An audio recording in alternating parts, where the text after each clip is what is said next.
जरा तसव्वुर कीजिए, चारों तरफ बर्फ से ढके पहाड़ हैं, हल्की सी ठंडी हवा है और अचानक दूर एक चट्टान पर कुछ हिलता हुआ दिखाई देता है। आपकी सांसें थम जाती हैं। वो कोई और नहीं बल्कि हिमालय का सबसे रहस्यमय शिकारी है स्नो लेपर्ड। और अब ये नज़ारा सिर्फ किताबों या डॉक्यूमेंट्री में नहीं बल्कि आप खुली जीप में सीट पर बैठकर देख सकेंगे। जी हाँ, लद्दाख में शुरू होने जा रही है भारत की पहली high altitude wildlife safari. LG Vinay Kumar Saxena ने इस अनोखी पहल को हरी झंडी दे दी है और ये फैसला कोई मामूली मीटिंग में नहीं लिया गया है बल्कि हाल ही में बनी शान यानी कि snow leopard and high altitude nature conservation society की पहली ही गवर्निंग बॉडी मीटिंग में लिया गया है। अब आप सोच रहे होंगे कि आखिर ये सफारी होगी कैसी, तो आपको बताएं, काजीरंगा और रणथंभौर जैसे मशहूर नेशनल पार्कों की तर्ज पर यहाँ भी खास तौर पर डिज़ाइन की गई खुली जीप दौड़ेंगी, लेकिन इस बार स्टीयरिंग पर होंगे लद्दाख के अपने ही मकामी ड्राइवर्स और गाइड्स। और इसके पीछे मकसद सिर्फ सयाहों को रोमांच देना नहीं है बल्कि एक बड़ा मकसद है गैर कानूनी ऑफ रोडिंग रोकना, जंगली जानवरों के अमन में खलल डालने से बचाना। अब जरा सोचिए, इतनी बड़ी सफारी के लिए रास्ते कहाँ कहाँ तलाशे जा रहे हैं।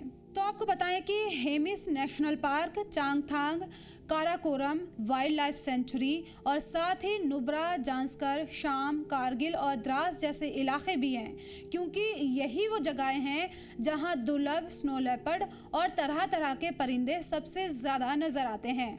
और लद्दाख हो भी क्यों ना खास, ज़रा ये आंकड़ा सुनिए, पूरे भारत में अंदाजे के मुताबिक सिर्फ 718 स्नो लेपर्ड्स बचे हैं और उनमें से अकेले 477 यानी कि तकरीबन 2/3 सिर्फ लद्दाख में ही रहते हैं।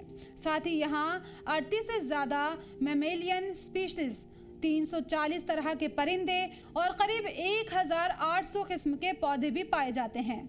यानी लद्दाख सिर्फ एक टूरिस्ट स्पॉट नहीं है बल्कि एक पूरा जीता जागता इकोसिस्टम है।